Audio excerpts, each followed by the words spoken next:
The sky above Zithuria's capital shimmered with colors no human eye had seen before. Enormous crystal towers pierced the clouds, reflecting sunlight in dazzling patterns that danced across the streets below. Captain Rylan Voss stood at the edge of the landing platform, gripping the railing of his small transport ship.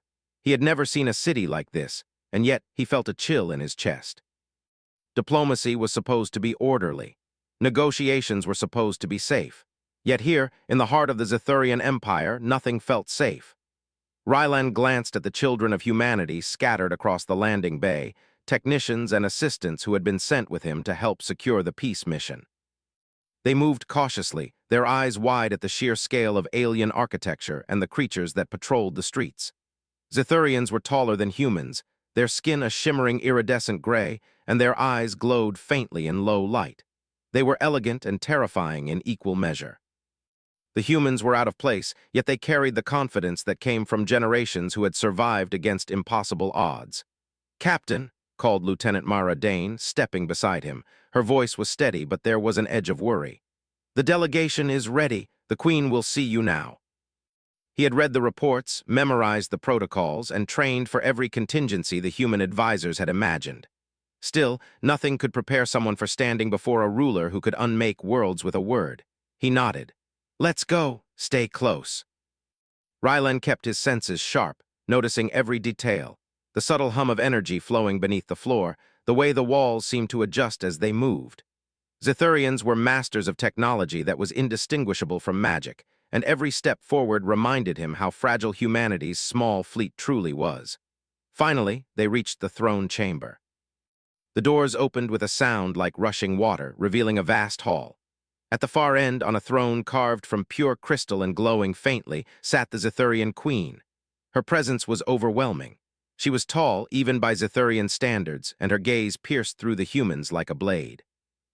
Around her, courtiers and advisors stood in perfect formation, their eyes fixed on the humans as if waiting to see whether they were foolish enough to break before the first word was spoken. Rylan stepped forward, keeping his tone calm. "Your Majesty, I am Captain Rylan Voss, representing the United Terran Council. We come seeking peace and cooperation between our peoples. Words are easy, actions are revealing." She gestured, and a group of her advisors moved aside. A small, delicate figure stepped forward, a child no older than 5. Rylan's heart skipped. The child's skin shimmered with the same iridescent glow as the adults, but there was something unmistakably vulnerable in the way the little one looked around, wide-eyed and curious. Before anyone could speak, alarms rang out across the palace. Red lights pulsed along the walls and distant shouts echoed through the hall. Rylan spun, instincts taking over. An explosion rocked a side corridor and a shadow moved past, figures in dark armor firing strange weapons that lit the air with crackling energy. The palace was under attack. Rylan's mind raced. The humans were not trained for palace security, they were diplomats, not soldiers, yet years of survival and combat had taught him to act fast. Without hesitation, he rushed toward the child. The little one looked frightened and instinctively reached out. Rylan scooped the child into his arms. "You're safe with me," he whispered, though the words were more for himself than anyone else. The queen rose from her throne, her eyes flashing. "You've made your choice now," she said, her voice calm but edged with warning. Rylan barely had time to respond. The attackers were closing in, and the hall, beautiful and ornate, became a battlefield in seconds. Humans and Zithurians clashed, and Rylan realized that survival was no longer about diplomacy. It was about getting the child out alive. He moved swiftly, dodging a beam of energy that scorched the floor. The child clung to him, surprisingly steady despite the chaos. "Stay close," he said. "I won't let anything happen to you." By taking the child, he had chosen not only to defy the queen, but to place himself and his people in unimaginable danger. Yet, despite fear gnawing at him, he felt a spark of determination. Humanity had always thrived in impossible situations, not by brute strength, but by ingenuity, courage, and unyielding moral choices. This was no different. They reached a service corridor that led to the lower levels of the palace. The air was thick with the smell of ozone and burning metal. Rylan ducked under a falling beam, rolling to keep the child safe. He glanced back and saw Zithurian guards in pursuit, their weapons glowing with lethal energy. His mind raced, calculating the odds. He could not fight them head-on. He needed cleverness, not strength. Spotting a maintenance hatch above, Rylan hoisted the child onto a narrow ledge, then climbed after them. The hatch closed just as the first guard reached their position. Above them, dim emergency lights illuminated a maze of service tunnels that led to the outer walls of the palace. It was narrow, cramped, and entirely uncharted territory for humans, yet that was an advantage. The Queen's forces knew the main corridors, not these hidden passages. They ran, climbed, and crawled through the tunnels, every step testing Rylan's endurance. The child remained quiet, but occasionally pressed a small hand to Rylan's arm. It was a subtle gesture, yet it reminded him why he had made this impossible choice. This child was more than a symbol. It was a life, and a life deserved protection, no matter the risk. Finally, they emerged into a hidden courtyard, partially shielded from the sky. Moonlight reflected off alien fountains and sculpted flora, giving the space an otherworldly glow. For a brief moment, Rylan allowed himself to breathe. They were not safe, but they were alive. He set the child down carefully. "We have to move fast," he said, scanning the courtyard for escape routes. "There's a shuttle bay nearby. We can get out of the palace before they regroup." "Not if I can help it, I promise." Rylan's thoughts returned to the Queen's words. "You've made your choice now." He understood what they meant. Whatever happened next would not be simple. There would be consequences, battles, and tests of strategy, bravery, and the human spirit. Yet for the first time, he felt that spark, the defining quality of humanity that had allowed his people to survive against impossible odds. Fear did not dictate their choices. Courage and morality did. A faint hum drew Rylan's attention. From the shadows of the courtyard, a small vehicle emerged, sleek and silent. It was a shuttle barely large enough for two, but it would have to do. Rylan lifted the child into his arms again, securing them as he sprinted toward the vehicle. The engines whined as they powered up, and the courtyard trembled under the distant sounds of pursuit. As they lifted off into the alien night sky, Rylan allowed himself a moment to look down at the palace. The Queen remained on her throne, her gaze following them even from afar. He could not see the emotion in her face, but he felt it, the mixture of anger, sorrow, and perhaps a begrudging respect. Rylan tightened his grip on the child. They had escaped, but the mission had changed. He was no longer merely a diplomat. He was a protector, a human defying a galaxy-spanning empire. And as he piloted the shuttle into the unknown, he realized that the choice he had made, choosing life, compassion, and courage, was the first step toward a story that would reshape the fate of both humans and Zethurians alike. Above them, the stars stretched infinitely. Rylan knew the journey ahead would be perilous, but he also knew one thing with absolute certainty: humanity had made its mark. And sometimes making a choice, even the hardest, most dangerous choice, was what defined a species. The shuttle glided silently through the alien sky, slipping past the city's glowing spires and the patrolling Zethurian cruisers. Rylan's hands gripped the controls tightly, muscles taut, eyes scanning every sensor for movement. He could feel the child in his arms, small and surprisingly calm, as though sensing that he was safe with him. Humans had always faced impossible odds, and Rylan knew that this flight was only the beginning. Out here in the wild reaches of Zethuria, survival would demand everything he had, and more. The shuttle's thrusters hissed as he adjusted course. The terrain below was unlike anything he had trained for. Vast forests of bioluminescent plants stretched across the land, their glowing fronds waving gently in the wind. Giant crystalline formations jutted from the ground, refracting the moonlight in dazzling patterns that made navigation treacherous. One wrong move could mean being lost forever, or worse, falling into a Zethurian trap. "Captain," the child said softly, tugging at his sleeve, "where are we going?" There was an innocence there, a trust that warmed Rylan's chest even as fear and uncertainty gnawed at the edges of his mind. He had made a choice, and there was no turning back. Protecting this child was more than duty. It was a testament to what humanity stood for. Below, the forest stretched endlessly. Rylan knew that these woods were largely uncharted, even by Zethurian explorers. The dense growth and shifting terrain made them the perfect refuge, but it was also dangerous.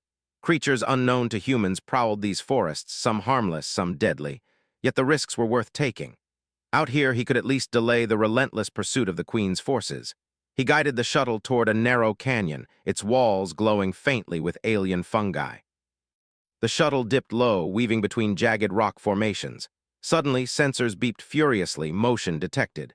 Rylan's heart skipped. He activated the defensive systems and scanned the area.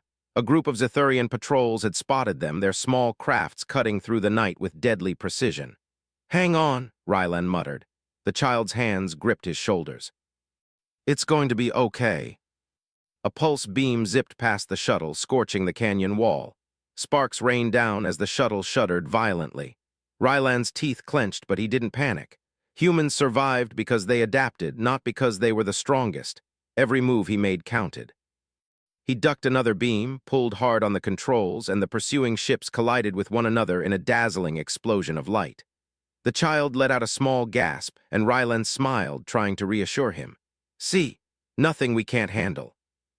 Rylan guided the shuttle down, landing it gently among towering trees that pulsed with their own internal light. The forest floor was soft, almost spongy, and strange mist curled around the trunks. This was a place of refuge, at least temporarily. Rylan carried the child from the shuttle, setting him down carefully.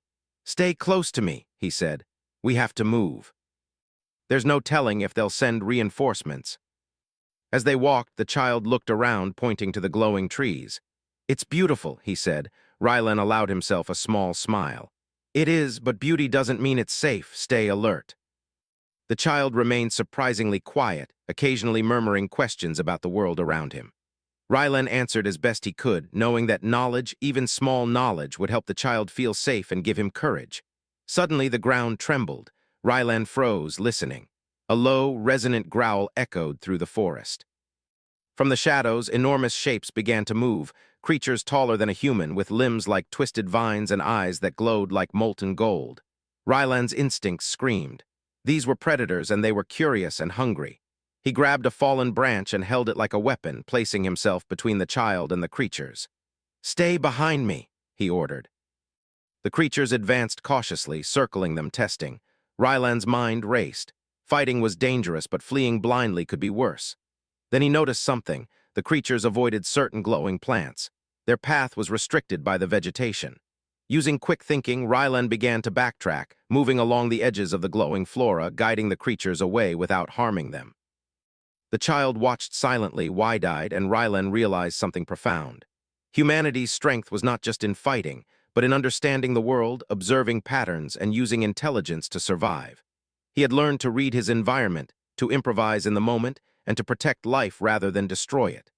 Hours later, the creatures gave up and retreated into the forest shadows. Rylan exhaled, relief flooding through him. He knelt down, brushing some dirt from the child's clothing. "See, sometimes brains are stronger than brawn," he said. The child smiled faintly. "You're very clever." Here, the light from the bioluminescent plants was softer, and a small river wound through the terrain. Rylan set the child down near the water's edge. "We can rest here for a little while, but keep your eyes open. The Queen's forces aren't far behind." There was something different about him, something that even the Queen seemed to fear. Rylan had no idea what it was yet, but he understood instinctively that this child was important not only to the aliens, but to the future of humanity. Protecting him wasn't just a moral choice. It was strategic, and possibly even vital to survival in the galaxy. Rylan set up a small camp, using his human ingenuity to craft simple traps and alarms. He used the natural environment to his advantage, tripwires made from vines, noise-making devices from hollowed logs, and reflective surfaces to detect movement in the dark. Every detail mattered. Every precaution could mean the difference between life and death. As night fell, the child finally spoke again. "Captain, will we make it?" They were far from safe, but together they had something no one could take away: human courage, intelligence, and a refusal to give up. Outside, the forest whispered with life. Strange creatures moved quietly, unseen. Somewhere in the distance, the faint hum of Zethurian cruisers reminded Rylan that their enemies were still out there, searching. But for the first time since leaving the palace, he allowed himself a small measure of hope. Humanity had faced worse odds, survived greater dangers, and emerged stronger. They would do it again. In that hidden valley under the alien moons and glowing trees, Rylan held the child close and promised silently that they would survive no matter what. He had made his choice. Now every step they took would test that choice.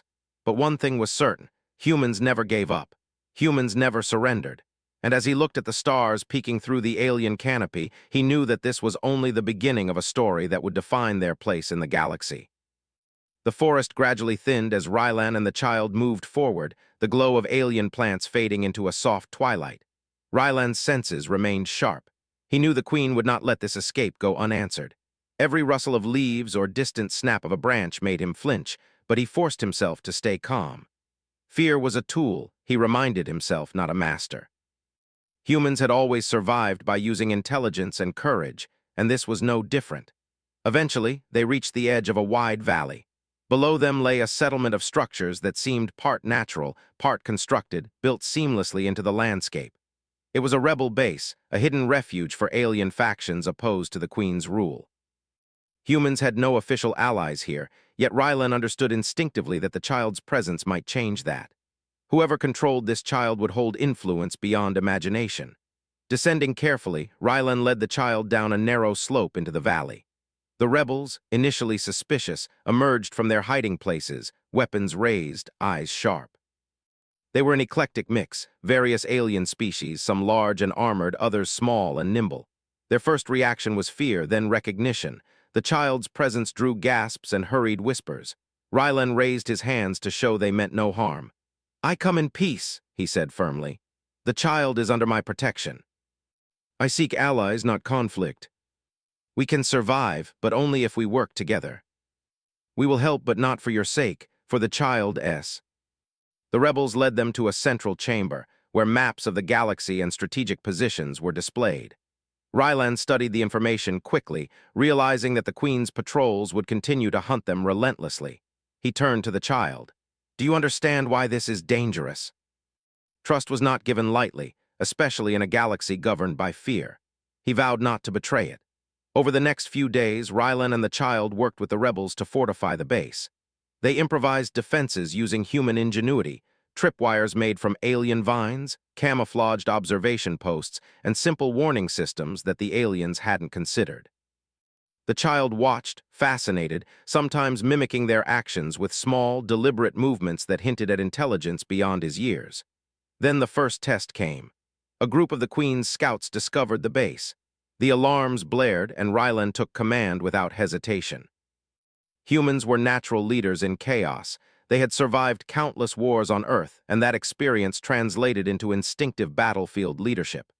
"Position yourselves here," Rylan directed, pointing to strategic locations. "Use the high ground, don't engage unless necessary. Our goal is delay, not destruction."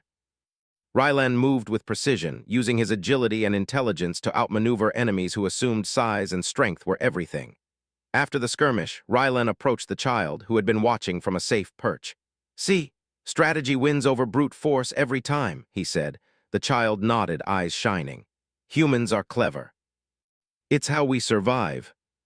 One of the alien leaders, a massive being with crystalline skin, stepped forward. "You intend to protect the child, yes?" Humans were not the strongest, nor the fastest, nor the most technologically advanced. But they inspired loyalty, courage, and cooperation. That was power, that was strength, that was humanity. Over the next week, Rylan and the child worked alongside the rebels, learning more about the galaxy and its politics. They trained in survival, combat, and strategy. The child began to show subtle abilities, small, seemingly accidental phenomena that hinted at latent power. Lights flickered when he moved his hands, small objects shifted when he focused. Rylan noted these carefully, unsure of their origin but certain of their significance. One evening, as they rested near the edge of the valley, the child spoke softly. "Captain, why are they all helping us?" Protecting this child was more than a mission now, it was shaping the future. Humanity's influence was already spreading through courage, intelligence, and morality. The child represented something greater, and Rylan knew that their journey would define the galaxy's path for generations. Their peace was short-lived. Scouts reported a larger force moving toward the base, led by an elite squad of Zethurian warriors. The Queen had decided to act personally, sending her best to reclaim the child. The rebels panicked, unsure if they could withstand such an assault. Rylan knew that brute force alone would not suffice. This was a test of ingenuity, courage, and strategy. He called a meeting with the rebel leaders. "Listen carefully," he began. "They expect us to fight like animals, but we're not animals. We're humans and we think. We use what we have, we anticipate, and we adapt. They may be stronger, but they are predictable. We will use that to our advantage." Not for me, but for the child. If we act together, we can survive. If we falter, we will fail. But I will not let this child die, neither should you." The rebels took their positions, following Ryland's instructions with precision. When the Queen's elite squad approached, they found themselves trapped in a maze of cleverly laid obstacles. Energy nets, reflective decoys, and false pathways disoriented them. The humans and their allies moved silently, striking at weak points and drawing the enemy deeper into the trap. Ryland held the child close, whispering, "Stay calm, we're almost through this." The child watched, wide-eyed but trusting, as humans turned impossible odds into survival. Finally, the elite squad withdrew, reporting back to the Queen that the child was protected and the humans were remarkable. Ryland exhaled, relief flooding him. He had survived another day, and humanity had proven its strength again, not through technology or sheer force, but through courage, intelligence, and moral clarity. That night, as he sat by the campfire, the child asleep beside him, Ryland reflected on the journey so far.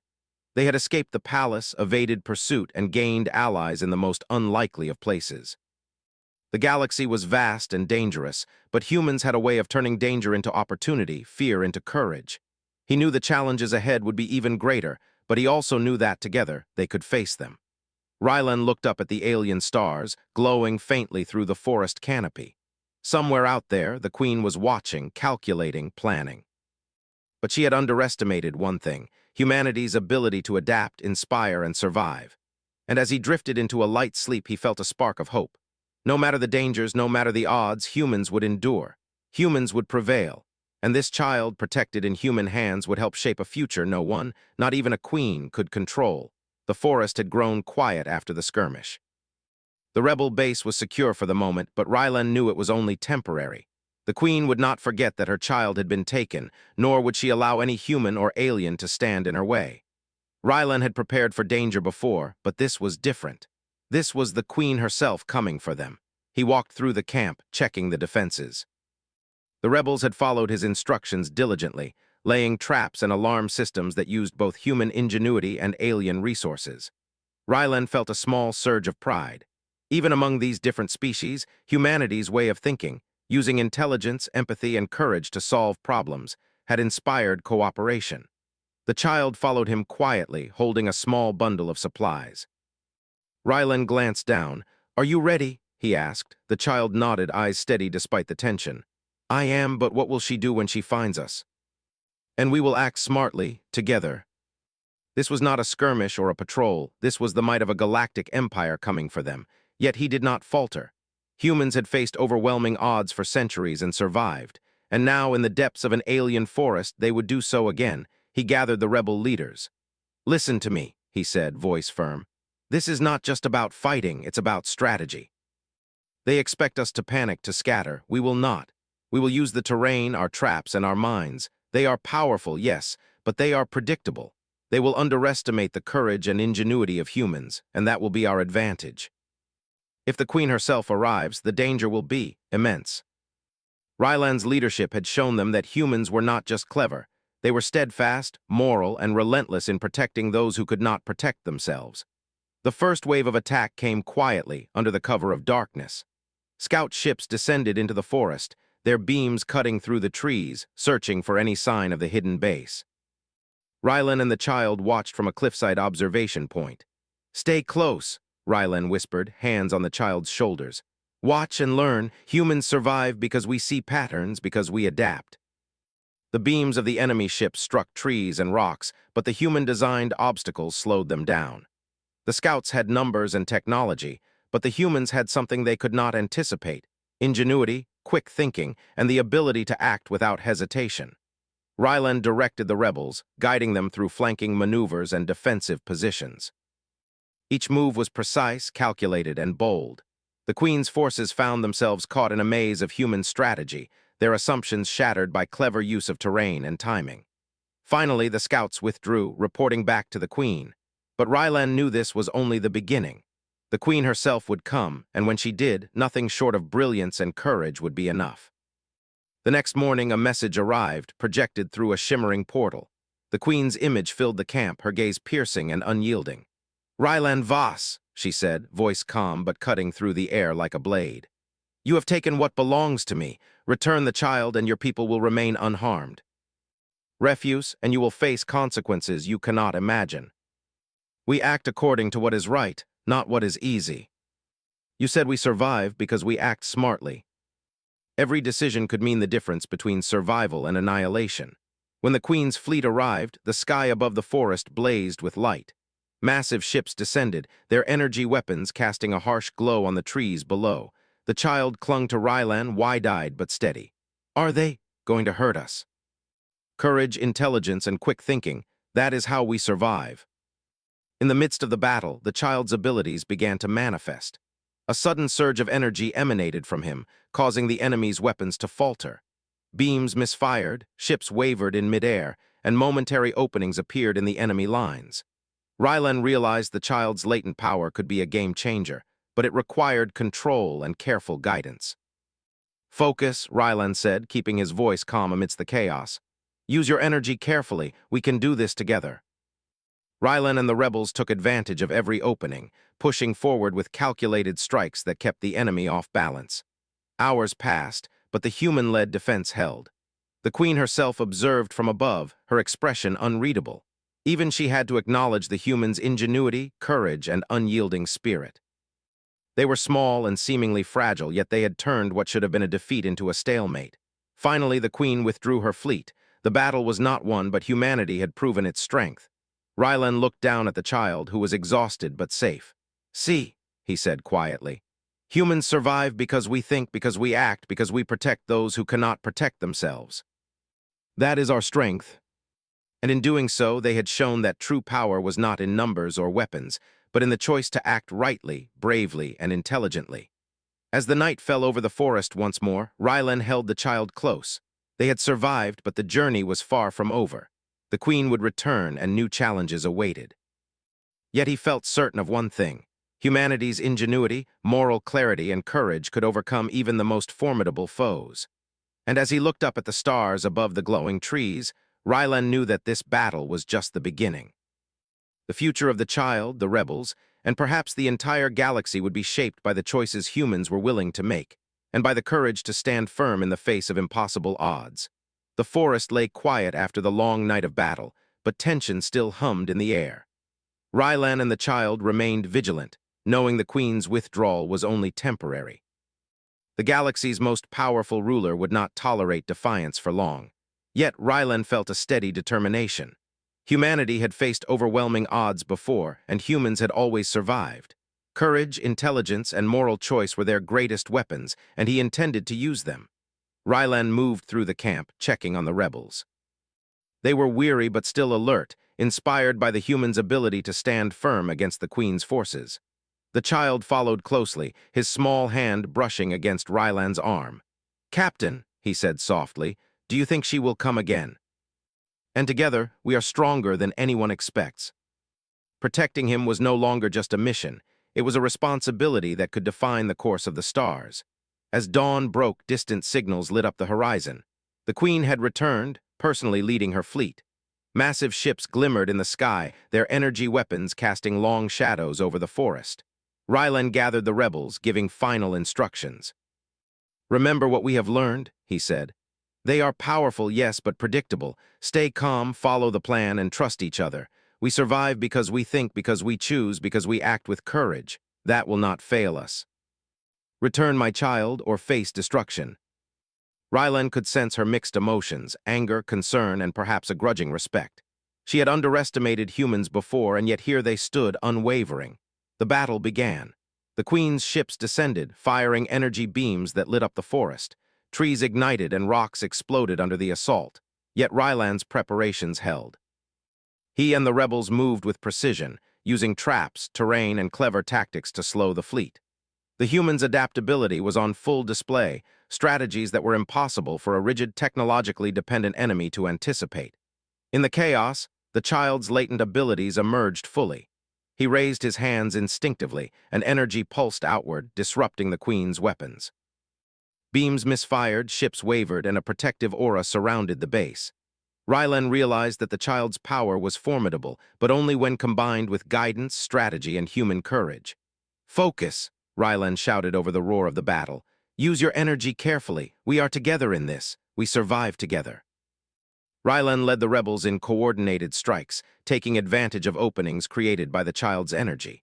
The Queen's forces were powerful, yet they struggled to adapt to humans' unconventional methods. Humans were not predictable. They improvised, observed, and acted with moral clarity. And that was something the Queen had never faced before. Hours passed, and the battle reached a critical point. The Queen herself approached, a colossal figure descending toward the base. Her aura radiated authority, and the sky seemed to darken under her presence. Yet Rylan did not falter. He held the child tightly, feeling the power and potential within him. This was the moment where courage, intelligence, and moral choice would determine the future. The Queen's voice rang out, commanding and firm.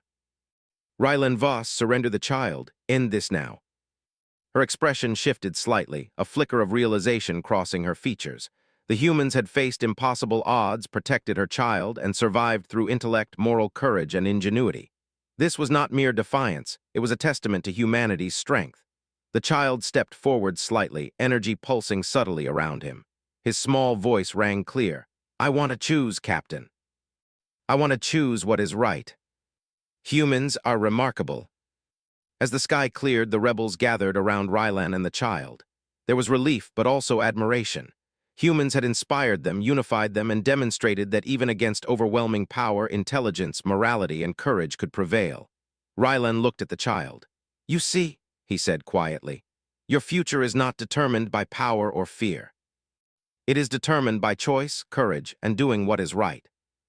Rylan trained the child, teaching him not only to harness his abilities, but also to understand courage, strategy, and the value of protecting life. The Queen, from her distant palace, observed silently. Humans had proven that they could survive, inspire loyalty, and challenge even the most formidable authority. She could no longer see them as weak or predictable. The galaxy was changing, and humans were a force that could not be ignored. Rylan and the child eventually left the rebel base, venturing into the wider galaxy. They were no longer fugitives alone. They were symbols. Humans had shown that even a small group, armed with courage, intelligence, and moral resolve, could challenge empires and reshape destinies. As they looked out at the stars from the deck of their ship, Rylan reflected on what had happened. They had survived impossible odds, protected a life of extraordinary importance, and proven that humanity's greatest strength was not weapons or technology, but choice, courage, and moral clarity. The child looked at him and asked softly, Captain, will humans always be like this? The Queen might return, challenges might arise, but humanity had made its mark. They had turned fear into courage, danger into strategy, and a fragile trust into a galaxy-wide lesson in morality, intelligence, and resilience. And so, Rylan held the child close, looking out at the endless expanse. They had survived, they had inspired, and they had proven that when humans act with intelligence, morality, and courage, nothing, not even the most powerful empire, can truly defeat them. The galaxy had changed. Humanity had changed it, and the child, safe in human arms, represented the future, one shaped not by fear but by courage, intelligence, and the unyielding power of choice.